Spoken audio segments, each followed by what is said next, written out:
কত গুনাহ শুধু আমরা নির্বাচন কেন্দ্রিক করি আর ওগুলোতে জাহান্নামে চলে যাই। তার মধ্যে সবচেয়ে বড় গুনাহ যেটা হয় সেটা জিহ্বার গুনাহ। তাও আবার পড়েছে এই শাবান মাসের মতো কল্যাণকর, যে মাসে রাসূল সাল্লাল্লাহু আলাইহি ওয়াসাল্লাম সিয়াম রাখতেন, মানুষের আমল পেশ করা হতো আল্লাহর দরবারে সেই মাসে। তো শয়তান যখন আপনাকে বলবে ওর বিরুদ্ধে গীবত কর, ওকে গালি দে, ওর বিরুদ্ধে কমেন্ট কর, আপনারাই বলেন আপনি কি দুইবার চিন্তা করবেন এটা করতে? কেউ চিন্তা করবে না, একবারও চিন্তা করবে না। এটাই তো শয়তানের অস্ত্র। মুখ দিয়ে কিছু বললে তার হিসাব নাই, মুখ দিয়ে কোথাও কমেন্ট করলে তার হিসাব নাই, গালি দিলে চায়ের স্টলে হিসাব নাই, দুর্নাম করলে হিসাব নাই। এই একটা দিয়ে শয়তান আপনাকে সাকসেসফুলি জাহান্নামে নিয়ে যাবে।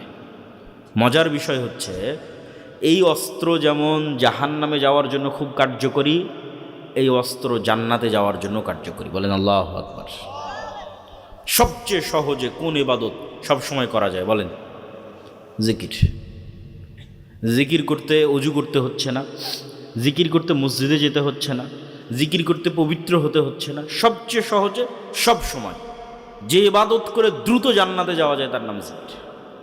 এত বড় গনিমত মানুষ হারিয়ে ফেলতেছে, এই জিহ্বাকে মানুষ কাজে লাগাচ্ছে গীবতে, নিন্দায়, অপবাদে, মিথ্যায়, অথচ এই জিহ্বাকে কাজে লাগায় না আল্লাহর জিকিরে।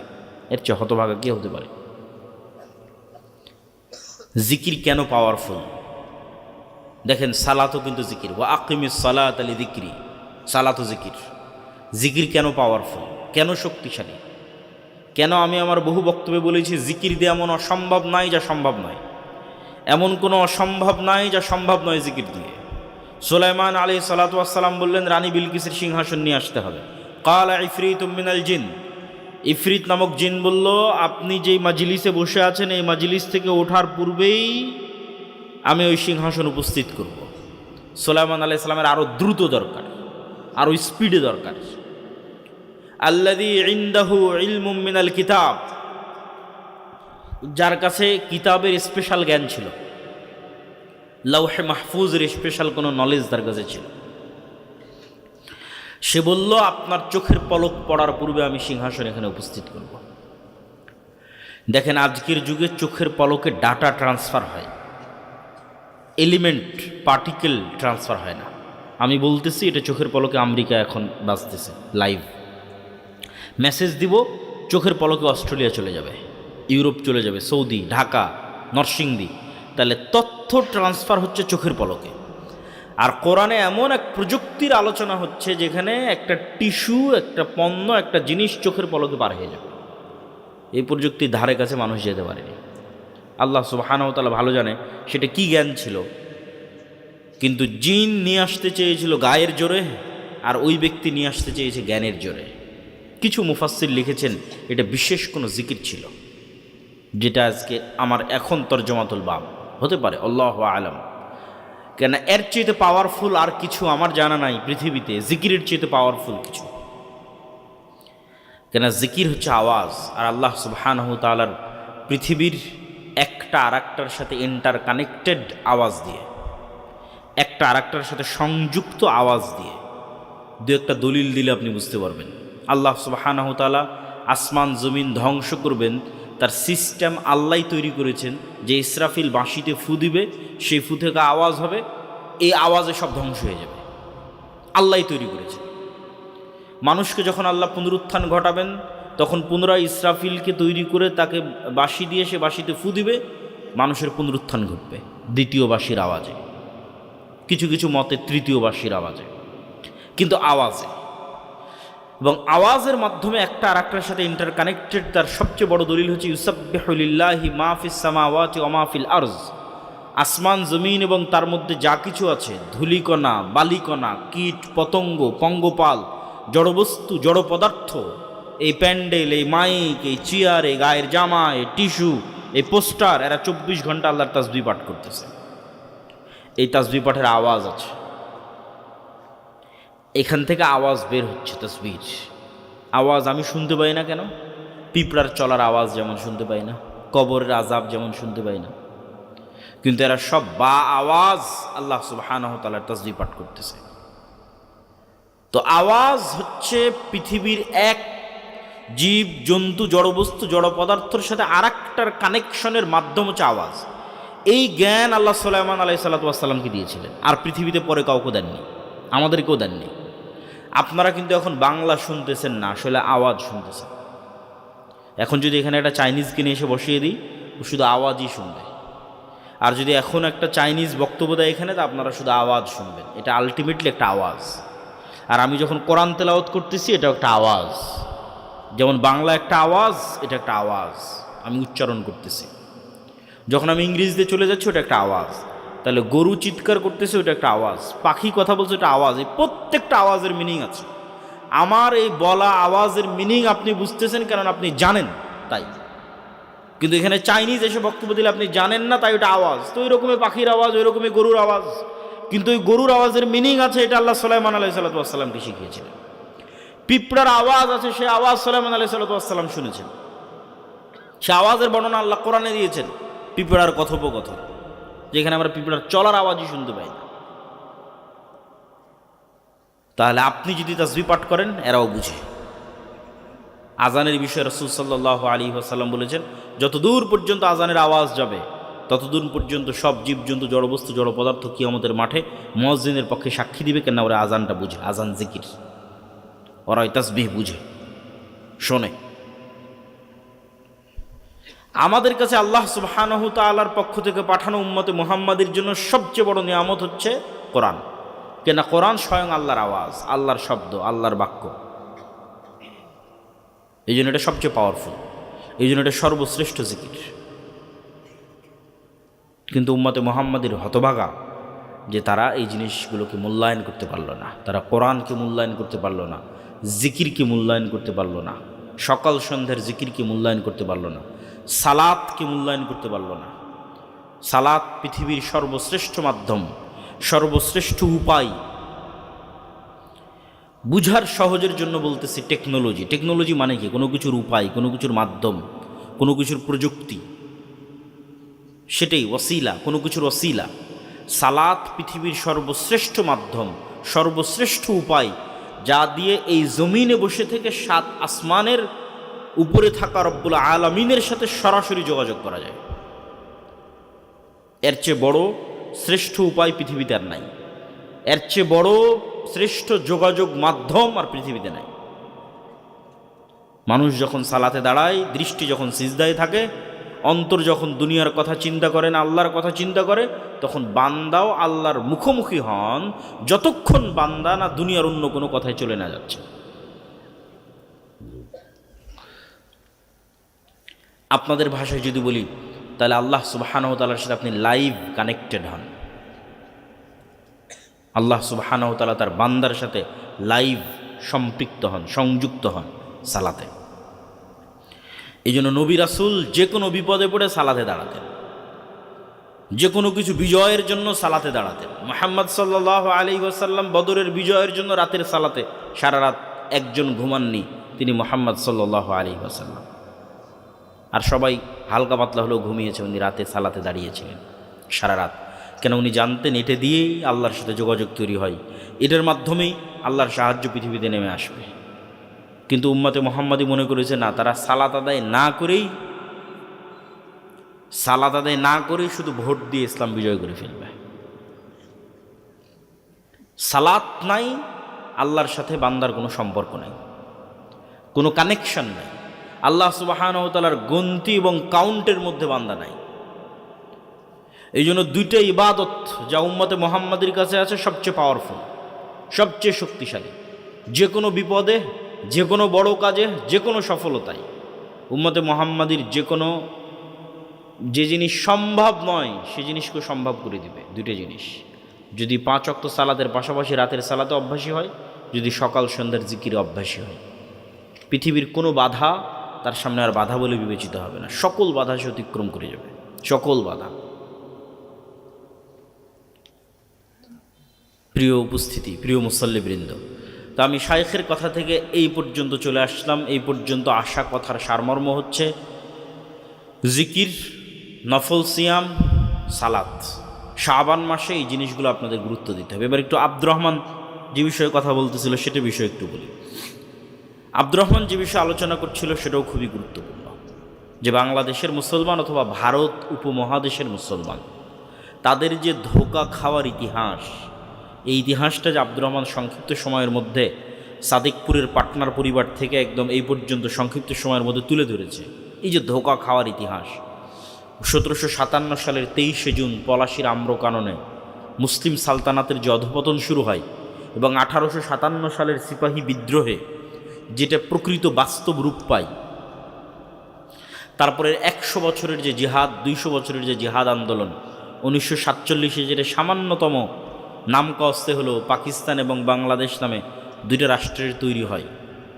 এই যে ভারত উপমহাদেশের মুসলমানদের একটা দুঃখ গাথা, এখনও ভারতের মুসলমানেরা কি পরিমাণ নির্যাতিত, এটা একমাত্র যে ভারতে যায়নি, ভারতের মুসলমানদের অবস্থা দেখেনি, তারা ছাড়া বলতে পারবে না।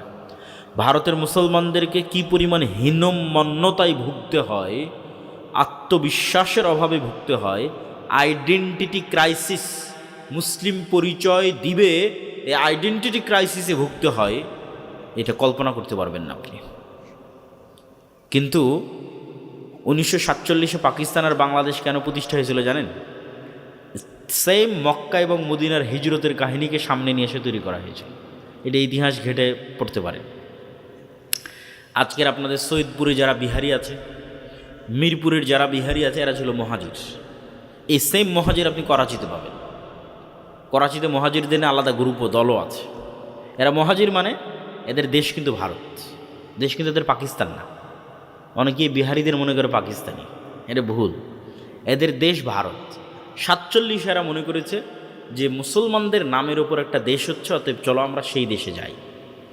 47-এর আগে পরে যেই পরিমাণ হিন্দু মুসলিম দাঙ্গা হয়েছে এবং হিন্দু মুসলিম দাঙ্গায় যেই পরিমাণ মুসলমান মারা গেছে, 71-এও ওই পরিমাণ মারা যায়নি, 24-এও ওই পরিমাণ মারা যায়নি। কিন্তু আফসোস কি জানেন? ওই 47-এর ইতিহাসই বাংলাদেশের পাতা থেকে গায়েব করে দেওয়া হয়েছে। এই জন্য তারেক রহমানের সাথে যখন আমার দেখা হয়েছিল, তখন আমি বলেছিলাম যে 47-200 বছরের ব্রিটিশ বিরোধী আন্দোলনের স্বীকৃতি, এই স্বীকৃতি ভারতের আছে, এই স্বীকৃতি পাকিস্তানের আছে। বাংলাদেশের মুসলমানেরাও ভারত ব্রিটিশদের বিরুদ্ধে যুদ্ধ করেছে 200 বছর, এদের স্বীকৃতি কই? এদের এই ইতিহাস কোথায়? পুরান ঢাকার বাহাদুর শাহ পার্কে সিপাহী বিদ্রোহে যারা অংশগ্রহণ করেছিল তাদের ফাঁসির ঝুলন্ত লাশ সব কবর দেওয়া আছে, নাম লেখা আছে, নাম ফলক আছে। ইতিহাস, মুসলমানদের ইতিহাস, সেই ইতিহাসের স্বীকৃতি কই? তো মূল কথায় আসে, যেটা বলতে চাচ্ছিলাম যে 47-এ তাদের বলা হয়েছে ভারতের মুসলমানেরা হচ্ছে মক্কার মুসলমান, এটা কিন্তু বলা হয়েছে ওই সময়। আর পাকিস্তান এবং বাংলাদেশের মুসলমানেরা হচ্ছে মদিনার মুসলমান, এটা হচ্ছে আনসারি। তাহলে আনসারদের কাছে মহাজিররা হিজরত করে এসেছে, ওই পাকিস্তানেও হিজরত করে গেছে, এই বাংলাদেশেও হিজরত করে এসেছে। কেন আজকে তোমরা পাকিস্তান আলাদা হলো এবং কেন তোমরা হিজরত করে যাচ্ছ? এই জন্য যে আমরা আজ থেকে 10, 15, 20 বছর পর মক্কা বিজয় করব। এবার বুঝেন কনসেপ্ট। মক্কায় মুসলমান রেখে এসেছি না, 30 কোটি মুসলমান রেখে আসা আছে ভারতে। তাহলে যতক্ষণ আপনি মক্কা বিজয় না করবেন ততক্ষণই মুসলমানদের কি হবে? ওই মুসলমানদেরকে এই আশ্বাস দিয়ে পাকিস্তান তৈরি হয়েছে যে আজকে তোমরা পাকিস্তান বাংলাদেশকে শক্তিশালী করো, একদিন এরা তোমাদের মুক্ত করবে। এরা এখন নিজেরাই বাঁচে না, আমাদেরকে মুক্ত করবে। হ্যাঁ, নিজেরাই ইসলাম কায়েম করতে পারি না, আমাদেরকে মুক্ত করবে। কি আফসোস! অথচ ওই 47-এ যে ভারত প্রতিষ্ঠা হয়েছিল সেকুলারিজমের ওপর, তারা এখন হিন্দুত্ববাদ প্রতিষ্ঠা করে দিয়েছে রাষ্ট্রে। আর মুসলমানের যদি এক গালে থাপ্পড় মারেন তো এইদিকে মুখ ঘুরে বলে আমি সেকুলার, আবার যদি আমি তার চেয়ে বড় লিবারেল, আমি তার চেয়ে বড় সেকুলার। যত থাপ্পড় খাবে তত বলবে সেকুলার, লিবারেল, একবারও মুখ খুলে বলবে না যে আমি মুসলমান। এই হলো পাকিস্তান আর বাংলাদেশের মুসলিম রাজনীতিবিদদের নিমক হারামি, হীনম্মন্যতা এবং আত্মবিশ্বাসহীনতার পরিচয়। এখান থেকে উত্তরণের রাস্তা কি? আব্দুর রহমান চমৎকার আলোচনা করেছে, জ্ঞানের আলোচনা করেছে। আসলেই এই জ্ঞানের কথা মুখে বলা যায়, কিন্তু বাস্তবে কয়জন করতে পারে? সবাই জীবন দিতে প্রস্তুত, কেউ জ্ঞান অর্জন করতে প্রস্তুত নয়। মানে অনেক যুবক এসে বলে আব্দুল্লাহ ভাই ডাক দেন, ডাক দিলে আমরা ঝাঁপিয়ে পড়বো, জীবন দিয়ে দেব। জীবন তো দেওয়া লাগবে না, জীবন দেওয়া তো সহজ কাজ। জ্ঞান অর্জন করে প্রতিষ্ঠান তৈরি করবে কয়জন? প্রতিষ্ঠান মানে আমি মাদ্রাসার কথা বলিনি, মাদ্রাসাও একটা প্রতিষ্ঠান, এটাও ভালো, কিন্তু জ্ঞান অর্জন করে মুসলমানদের মিডিয়া তৈরি করবে কয়জন? জ্ঞান অর্জন করে মুসলমানদের অর্থনৈতিক প্রতিষ্ঠান তৈরি করবে কয়জন? তোমরা ডাটা অ্যানালাইসিস করে দেখো, এক ব্রাক এক বছরে, আজ থেকে কয়েক বছর আগের জরিপ, যে ব্র্যাকের এক বছরের লেনদেনের পরিমাণ ছিল 12,000 কোটি টাকা। আমার ধারণা সারা বাংলাদেশের সব মসজিদ, সব মাদ্রাসা, কি আহলে হাদিস, কি হানাফি, কি পীর, কি ফকির, সব মিলে 12,000 কোটি টাকার লেনদেন হবে না।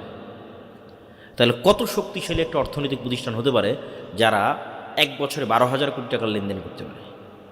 ওইটা তো জ্ঞান ছাড়া সম্ভব নয়, এটা জীবন দিয়ে হবে নাকি? তুমি তো আব্দুর রহমান তো বললো তুমি 24 জীবন দিয়েছো, 71 জীবন দিয়েছো, 47 জীবন দিয়েছো, তোমার ভাগে কিছু আসেনি। ওই আবেগের ভাগে কিছু আসবে না। ভাগে আসবে কাদের? যাদের হাতে রাষ্ট্রের মূল পিলারের প্রতিষ্ঠানগুলোর কন্ট্রোল আছে। এটা রাষ্ট্র কিছু পিলারের উপর দাঁড়িয়ে থাকে, স্তম্ভের উপর দাঁড়িয়ে থাকে।